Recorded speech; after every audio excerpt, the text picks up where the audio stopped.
Brods, may balita nga tayo dito po sa 6'6" na si Christian David. Dito sa Blackwater Boxing, nababalita kasi na gusto ng kunin ito ng San Miguel Beermen. Yes, alam din naman natin ng SMB nagre-rebuild na ito ng panibagong lineup kung saan babanatan na nila ito pong mga bigating trades na ito. Ito kasi ang SMB, sabi nila sana sila na lang yung nag-championship round against TNT Tropang 5G na may Chris McCullough. So, alam natin ng SMB mga kabrods na napakaaga nagburaka yan. Napakaaga nag-exit niyan dahil nga na-eliminate sila sa quarterfinals round pa lang ng Reynolds and Elasto Painters. Kaya ito, todo bago lang lineup, todo ayos sila ng lineup mga brods. Re-rebuild, re-refix nila ito pong lineup na ito at isang laro, isang tama, isang tsansa, isang sandali, maranasan itong lahat. Saktong-sakto, PBA Finals na tayo mga kabrods sa Barangay Nebra San Miguel versus TNT Tropang 5G.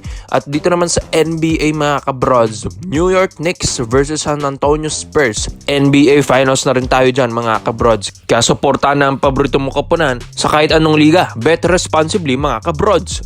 Iti-trade nila yung mga ibang players dito at gagawin nilang trade asset.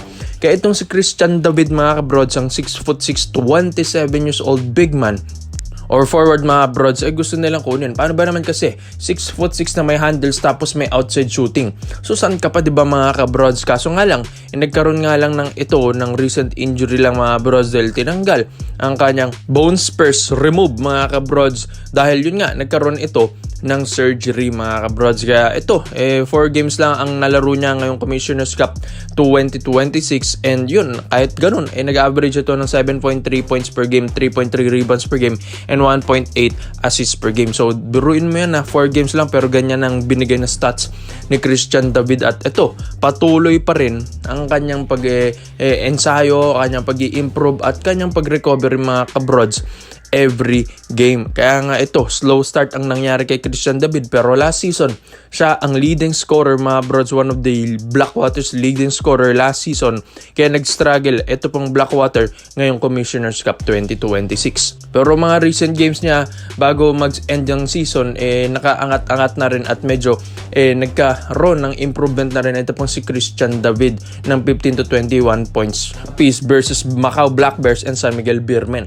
Kaya ito, may mga reports and rumors din tayo na ito pong si Christian David ay gusto rin kunin talaga at i-trade na ng San Miguel Beermen. Alam din naman natin ng SMB, di rin yan biro kapag may gusto silang kunin na player. Iti-trade at kukunin talaga yan nila once na magustuhan at makursunadahan nila.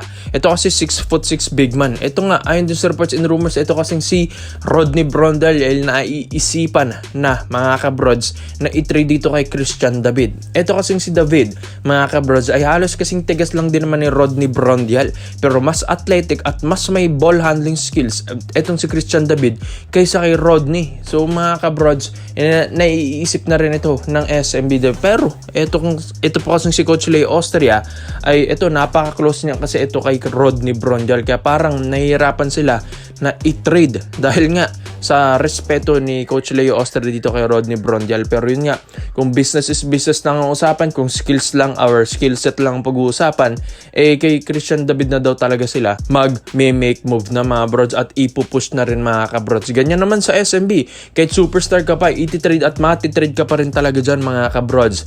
Pero kung nandyan na si Christian David, alam ko mas malakas na lalo ang SMB. Madadagdagan ng scorer mga kabrods. Yes, leading scorer ba naman din kasi ito.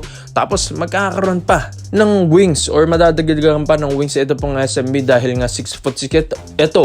And di rin naman basta-basta kung dumepensa yan si Christian David. Matigas-tigas din yan at brusko rin yan sa ilalim mga kabrods. Kaya itong SMB ay tiba-tiba nga rin talaga kung makuha nila itong 6'6" power forward or shooting guard na ito. Kaya ikaw mga brods, sa tingin nyo ba worth it ba na makuha ng SMB ito pong si Christian David or ibang player na lang? Huwag na si Rodney Brondel ang i-trade nila. Kaya comment mo lang pinyo dito mga brods at isa-isa natin yan. Dito naman po tayo nasa kabilang balita naman natin mga broads, Torren Jones. Itong 6'9" power forward na ito mga kabrods ay nababalita na gustong gawing reserve import ng Barangay Nebra San Miguel. Yes mga brods, alam din naman natin ng Nebra ay nakapasok nga sa finals round ngayon against TNT Tropang 5G, kaya nga nahihirapan sila dahil ba naman mga kabrods si Chris Macaulay makakatapat nila. Yes mga brods, 6'9" yan. Unlike kay Justin Brownlee na 6'6" lang at pinakatapat na ni Chris Macaulay yung 6'9" na si Japet Aguilar. Pero tignan nyo naman, maski nga Meralco Boats, hindi nga rin talaga makapalag dito kay Chris Macaulay. Kahit malaki na yung import ng Meralco, ay hindi pa rin talaga mga kabros. Talagang sinusugod pa rin niya ni Chris Macaulay. Paano pa ang Hinebra lineup ngayon? Kaya gusto rin ng Hinebra ito maging reserve import nila itong si Torren Jones, 6'9", and naging player na rin or naging San Miguel Beermen import na rin ito dati mga kabrods. Pero yun nga, hindi nga lang ito nakatagal sa SMB. Pero kahit ganun, laki pa rin naman ang ginawa niyan sa SMB mga brods. Alam din naman natin ng SMB, hindi yan mapapakalay ng isang import lang.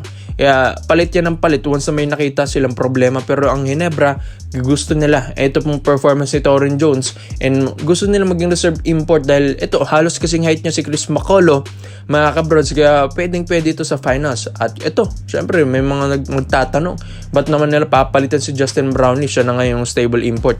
In case lang naman yan mga kabrods, in case lang, at wag naman if ever man na itong si Justin Brownlee ay ma-injured mga kabrods, itong si Torren Jones na ang papalit. Kaya nung nangyari sa TNT, diba?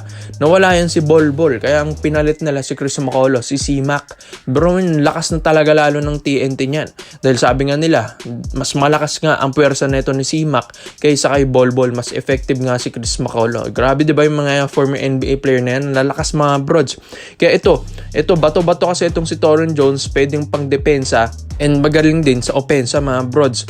Switch shooter rin mga kabrods, magandang perimeter, magandang footwork, magandang athleticism, and maganda rin ang depensa. Kaya nga may palag ito kay Chris Macaulay once na bumabanat si Chris Macaulay sa ilalim. Kaya nga gusto nila brusco kasi ito pong 31 years old na si Torren Jones mga kabrods. Kasalukuyan naglalaro ngayon sa Caballeros de Culiacan dito sa Chibachopa, Mexico mga kabrods. Doon sa liga na yan, pero nag-a-average din yan ng 18 points per game, 8.9 rebounds, 1.3 assists per game, and 1.2 steals per game dyan dito sa Culiacan mga kabrods na may 33 minutes per game. Kaya ito, okay na okay at nag-improve talaga yan lalo dito sa Mexico mga kabrods. Ito pong si Torren Jones. Kaya nga kung gusto mga kabrods ng SMB na makuha nila ito pong si Torren Jones, yes, pwede at may palagyan dahil may contact na rin dati yan. Ito pong si Boss Al, dahil syempre nakuha na ito dati ng SMB, kaya kayang-kaya nang kunin ulit ito mga kabrods. Kaya ito pong si Boss Al, si na Coach Tim Gon ay naghahanap na rin ng mga reserve import ni Justin Brownlee,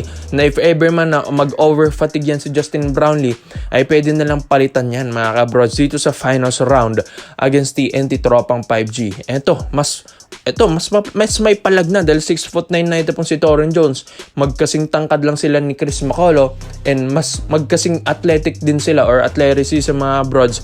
Ito pong dalawang import na ito at bato-bato pa ito pong si Torren Jones. Kaya magandang laban ito kung if ever man na mapalitan ng Barangay Nebra San Miguel si Justin Brownlee. Kaya ikaw, sa tingin nyo mga broads worth it ba na palitan ito pong si JB ngayong finals round? Or wag naman sanang ma-injured ito pong si JB, dahil alam din naman natin na kayang-kaya rin yan ni Brownlee na maidala sa championship ito pong Barangay Nebra San Miguel, or mas kaya ng isang 6'9" pala na Torren Jones. Kaya komento mo lang mo dito mga broads at isa-isa natin yan. Salamat po sa panonood mga broads. This is Will Basketball Trade Option lang.